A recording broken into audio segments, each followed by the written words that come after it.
जगभरामध्ये ज्याची प्रख्याती असलेले सुप्रसिद्ध मंदिर म्हणजे अयोध्या राम मंदिर आपण आज पाहणार आहोत. नमस्कार मित्रांनो. तर मित्रांनो, असे माहिती झाले आहे की अयोध्या राम लल्ला धाममध्ये खूप साऱ्या गिधाडांची झुंड आलेली आहे. हे खरंच चमत्कार आहे की काही वेगळीच, यावर पूर्ण माहिती मी तुम्हाला देणार आहे. तर व्हिडिओ शेवटपर्यंत नक्की बघा. चांगले वाटेल तर चॅनलला सबस्क्राईब करून व्हिडिओला लाईक करा आणि आपल्या मित्रांना शेअर जरूर करा. तर मित्रांनो, गिद्धाविषयी आता आपण पाहणार आहोत. स्वागत आहे माझ्या चॅनलवरती, ज्याचे नाव आहे AM तेजस मॉम विगो. तर मित्रांनो, तुम्ही सगळ्यांनाच माहिती आहे गिद्ध खूप प्रमाणामध्ये आहे, ज्यांचे काम आहे उंचावर उडणे, ज्यावर सडागडा काही पण मांस असेल तर ते खाणे आणि आपल्या प्रकृतीला स्वच्छ करणे. पण आज मात्र आपल्या देशामध्ये किंवा दुनियामध्ये गिद्धांचे अस्तित्व समाप्त झाले आहे.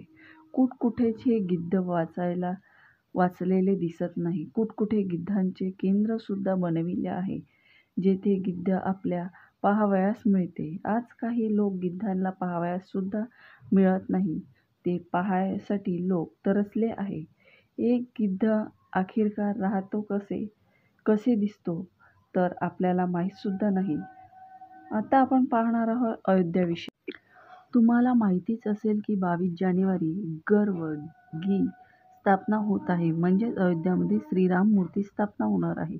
म्हणजेच राम लल्लाचे सिंहासन बनविणारी जो महिला आहे तिचे नाव आहे दचिता अग्रवाल ने सांगितले की माझे सौभाग्य आहे की रामलल्लाचे सिंहासन बनविण्याचे दायित्व मला मिळालेले आहे. मी चांगले कार्य केलेलेच असावे, तेव्हाच मला सिंहासन बनविण्याचे अस्तित्व माझ्याकडे आलेले आहे. काही जास्तीच पुण्य मी केले असेल. 22 जानेवारीला रामलल्लाचे गर्भगृह आहे आणि तेथे मुख्य अतिथी रूपामध्ये 5 अतिथीला बोलाविले आहे, ज्यामध्ये प्रधानमंत्री, मुख्यमंत्री, तेथील राज्यपाल आणि अन्य काही लोक, जसे त्यांना मुख्य स्वरूपामध्ये बोलविले आहे. जसे संयोग फक्त जितकाच होत आहे की आखिरकार गिद्ध आले कुठून. यामध्ये हे सांगत आहे की काही चांगले चमत्कार आहे की रहस्यमय भरलेले आहे. आसपास जे गिद्ध प्रजनन केंद्र आहे, आसपास सुरक्षाच्या दृष्टिकोनात पाहिले तर ते बनविलेले आहे. या एरियामध्ये येथून हे गिद्ध आले आहे की अचानक रामलल्ला जन्माच्या अवसरावर गिद्धांनी आपले अस्तित्व सांगितले की आम्ही हे गिद्ध आहे माता सीताचे रक्षण करण्यासाठी बलिदान दिले होते. तर समाजामध्ये एक चांगली सोच कायम करण्यासाठी ते तेथे आले आणि लोक आम्हाला पाहून हे समजले की नारीचे हमेशा सन्मान करना चाहिए आणि स्त्रीचे रक्षण होईल. तर मित्रांनो, तुमची काय प्रतिक्रिया या गिद्धाविषयी तर नक्की कमेंट करून आणि लीलाविषयी सांगा. आमची राय आणि तुमच्या सोच सही आहे की काय हे कमेंट बॉक्समध्ये नक्की सांगा. प्यारासा कमेंट करून नक्की सांगा. आणि तसेच तेथे हजारोच्या संख्येमध्ये माकडसुद्धा आले आहे, जे रामाला भेटायला आलेले आहे.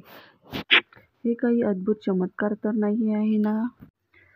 तरीसुद्धा आमच्या चॅनल सबस्क्राईब करून व्हिडिओला लाईक करून मित्रासोबत शेअर करा आणि जे काही आपली प्रकृती आहे, धरोहर आहे, त्यांना वाचविण्यासाठी प्रयत्न करा. जे कोणत्याही आपल्याला त्यांची सुरक्षा करणे हे आपले परम कर्तव्य आहे. ज्याच्यासोबतच पगापग सोबत चालणे हे आपले परम तर व्हिडिओ आवडला असेल तर व्हिडिओला लाईक करा, शेअर करा आणि सबस्क्राईब करायला नक्की विसरू नका.